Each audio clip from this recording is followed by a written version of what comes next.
না, আজ শহর থেকে ফিরতে বড্ড দেরি হয়ে গেল। এত রাত হয়ে যাবে বুঝতেই পারিনি। তাড়াতাড়ি পা চালাতে হবে, শ্মশানের পথটা পেরিয়ে যাওয়া আবার।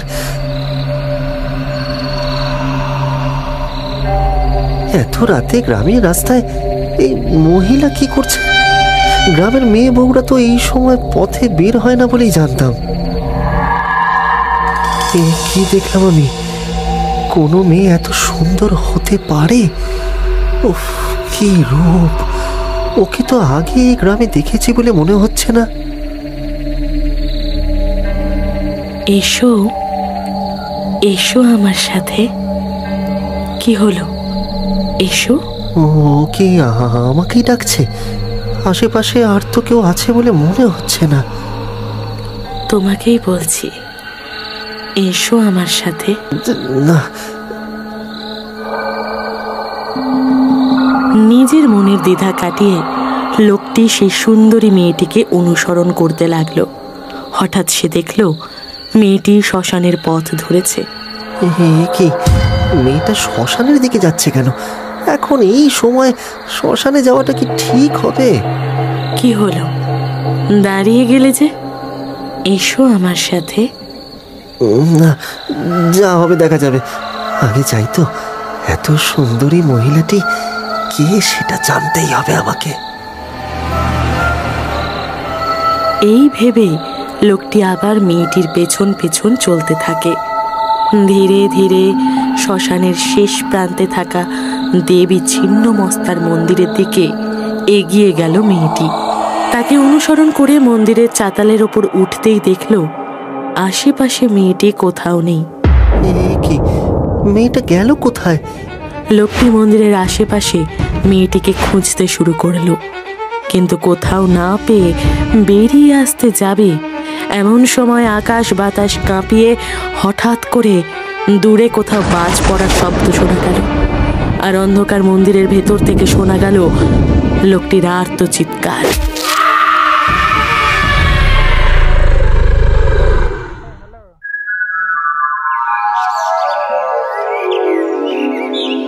হরিহরে নম কৃষ্ণ যাদবায় নম যাদবায় মাধবায়।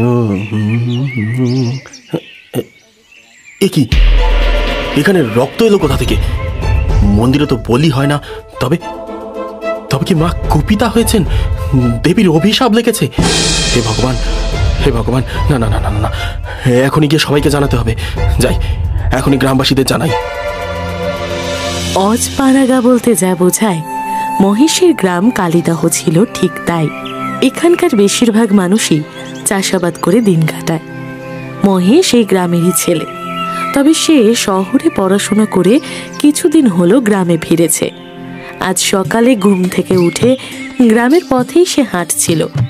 এমন সময় দেখল এই ভোরবেলাতেই গ্রামের চণ্ডী মণ্ডপে বেশ কয়েকজন লোকের জটলা।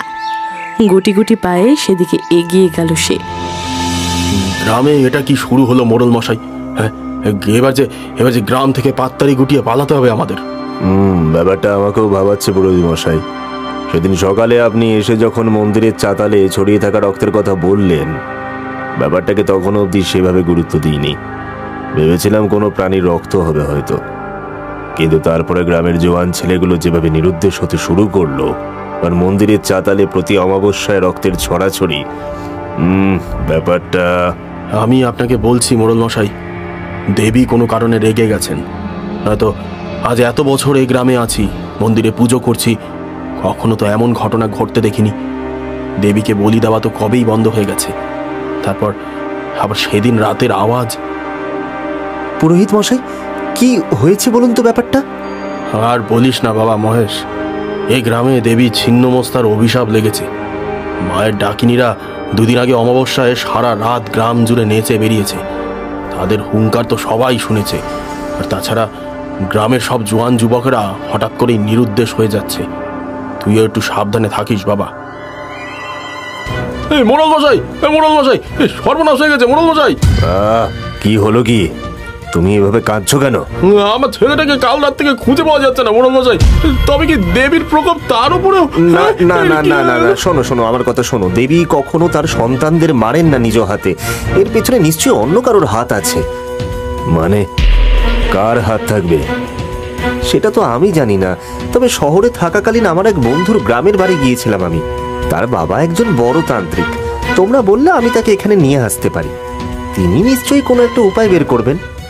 হ্যাঁ বাবা মহেশ, আমিও ঠিক তাই সন্দেহ করছিলাম।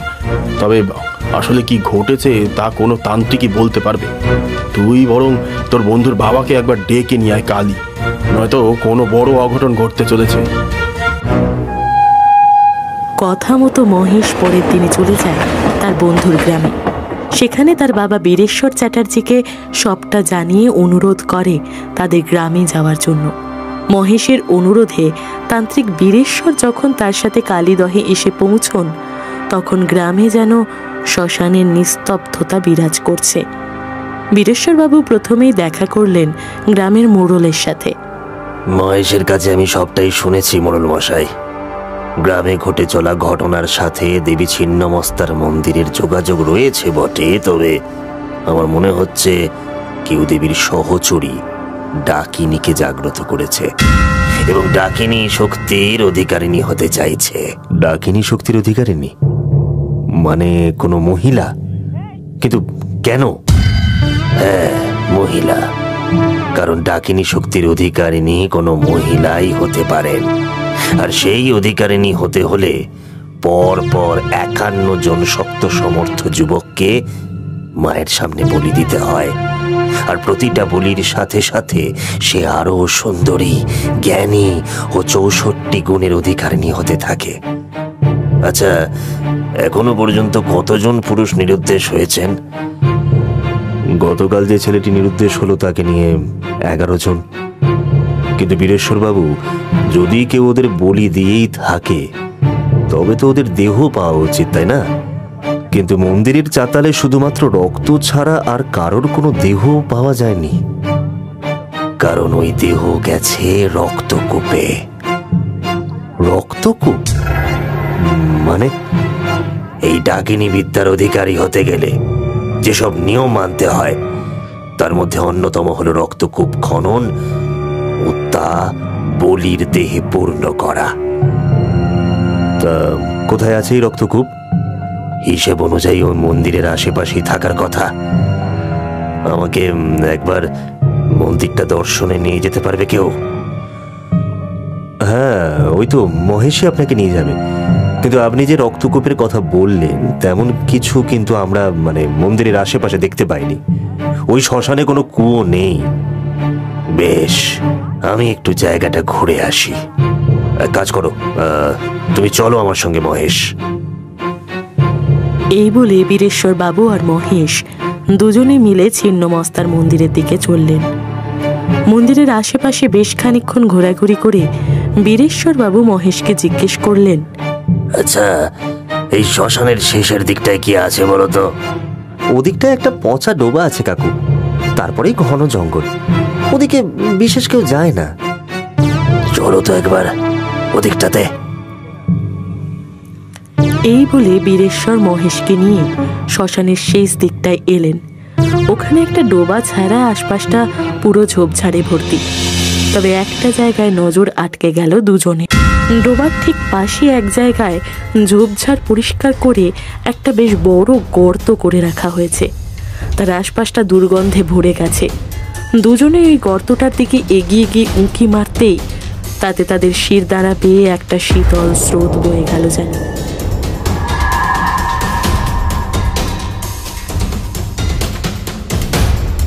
এই দৃশ্য দেখে বীরেশ্বরবাবু তাড়াতাড়ি মহেশের হাত ধরে সেখান থেকে তাকে টানতে টানতে শ্মশানের বাইরে নিয়ে এলেন।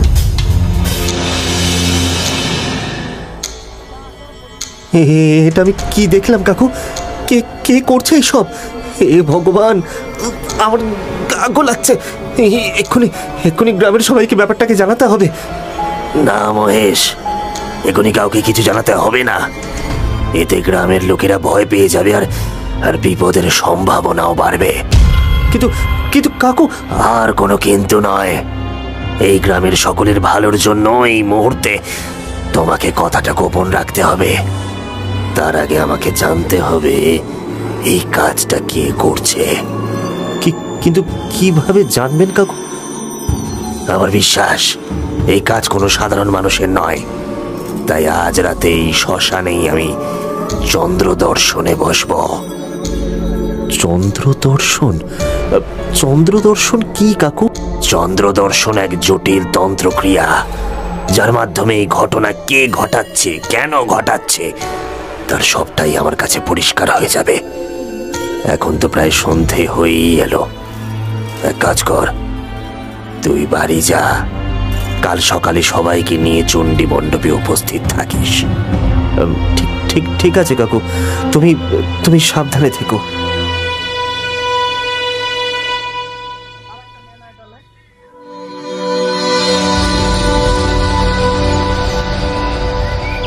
কি ব্যাপার বলো তো মহেশ?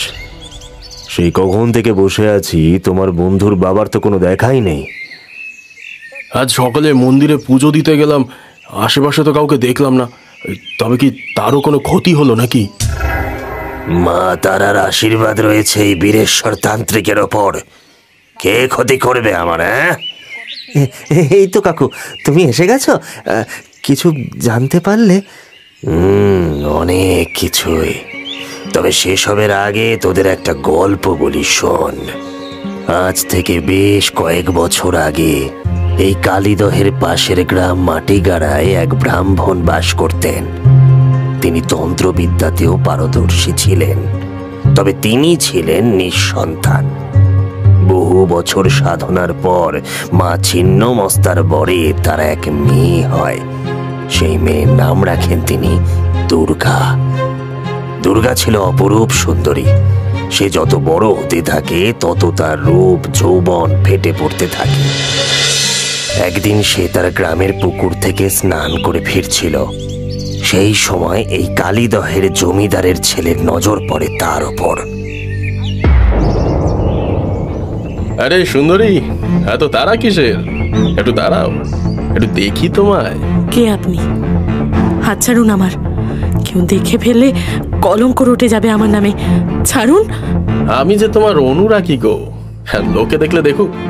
আমি আমার বউয়ের হাতই তো ধরেছি নাকি? কে আপনার বউ? কি সব বলছেন কি আপনি? তুমি গো, তুমি। তোমাকে যে বিয়ে করবো আমি। হ্যাঁ, তোমার ওই রূপে বশ করেছো যে আমায়। আপনার লজ্জা করে না দিনে দুপুরে এভাবে অচেনা মেয়েদেরকে উত্ত্যক্ত করতে? চলে যান এখান থেকে, আর যেন কখনো আমার চোখের সামনে আপনাকে না দেখি। আমাকে থাপ্পড় মারার ফল ওকে পেতেই হবে। এরপর নিজের জমিদারির প্রভাব খাটিয়ে মহেন্দ্র নারায়ণের বাবা এক প্রকার জোর করেই মহেন্দ্রর সাথে দুর্গার বিয়ে দেন। তবে বিয়ের পর মাতাল স্বামীর অত্যাচারে দুর্গার জীবনে নেমে এসেছিল অন্ধকার। এরপর হঠাৎ করেই একদিন এক দুর্ঘটনায় মহেন্দ্রর মৃত্যু হয়। দুর্গা বিধবা হয়। ব্রাহ্মণ তার মেয়েকে ফিরিয়ে নিয়ে যেতে চাইলেও দুর্গা আর তার বাবার কষ্ট বাড়াতে চায়নি। তাই অপয়া অপবাদ সহ্য করেও সে থেকে যায় এই কালীদহেই। বিধবা হওয়ার পর মা ছিন্নমস্তার চরণেই নিজেকে এক প্রকার সঁপে দেয় সে। এই শ্মশানের ছিন্নমস্তার মন্দিরে প্রতি রাতে পুজো দিয়ে আসত সে, কারণ দিনের আলোয় তার বেরোনো মানা ছিল। সেই মন্দিরেই তার পরিচয় হয় এই গ্রামেরই এক ছেলে রবির সাথে। মা ছিন্নমস্তার কাছে পুজো দিতে আসত সেও। ধীরে ধীরে তাদের মধ্যে প্রেম করে ওঠে। আমরা যেটা করছি সেটা অন্যায়। এই সমাজ কখনোই এক বিধবার সাথে তোমার সম্পর্ক মেনে নেবে না। না মানলে মানবে না। আমি তোমায় নিয়ে অনেক দূরে কোথাও চলে যাব। সেখানে আমাদের কেউ চিনবে না, কেউ জানবে না। শুধু তুমি আর আমি থাকবো। কিন্তু কোনো কিন্তু নয়। তুমি তৈরি থেকো, কাল রাতে আমি তোমাকে নিয়ে পালিয়ে যাব। জমিদার বাড়ির এক দাসী ওদের সমস্ত কথা শুনে ফেলে। জমিদার বাবু অনেক দিন ধরেই সন্দেহ করছিলেন। এবার দাসীর কথায় নিশ্চিত হয়ে গেলেন।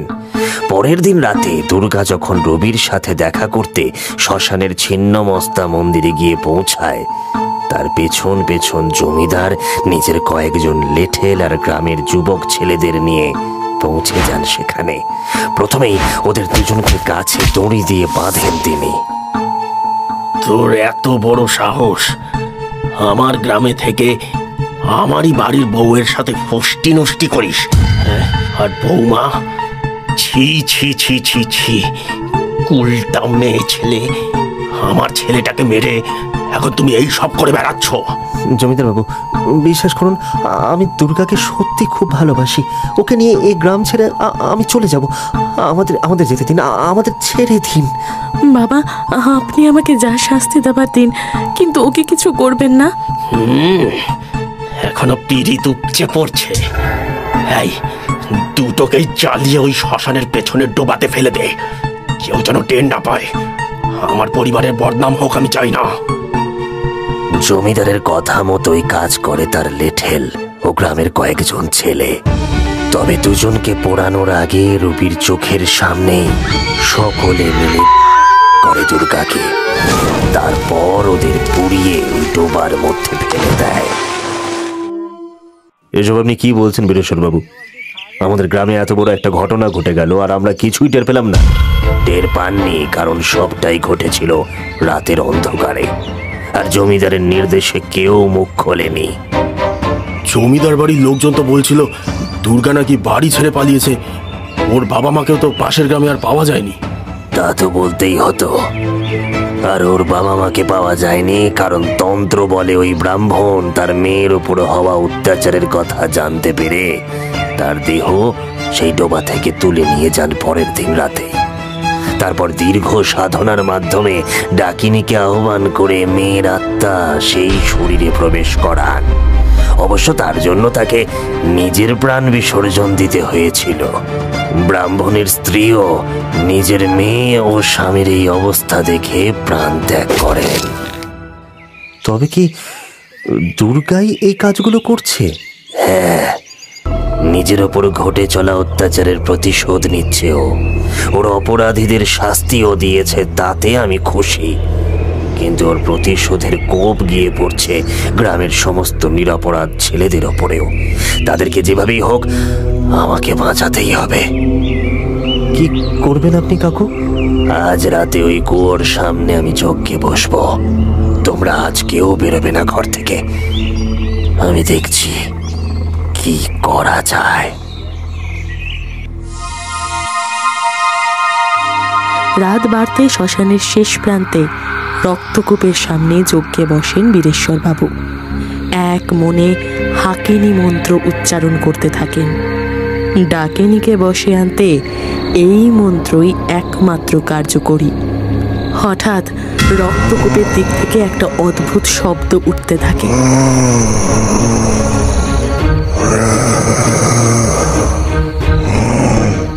ধীরে ধীরে তার শব্দ বাড়তে থাকে। বীরেশ্বর বাবুর মন্ত্র উচ্চারণের গতিও বেড়ে যায়। এরই মধ্যে তিনি দেখেন ওই গর্ত থেকে ফোয়ারার মতো রক্ত বের হচ্ছে, আর তাতেই ভাসমান অপরূপ সুন্দরী নারী। তার চুল হাওয়ায় উড়ছে উপরের দিকে, তার চোখ দুটো ক্রোধে জবা ফুলের মতো লাল।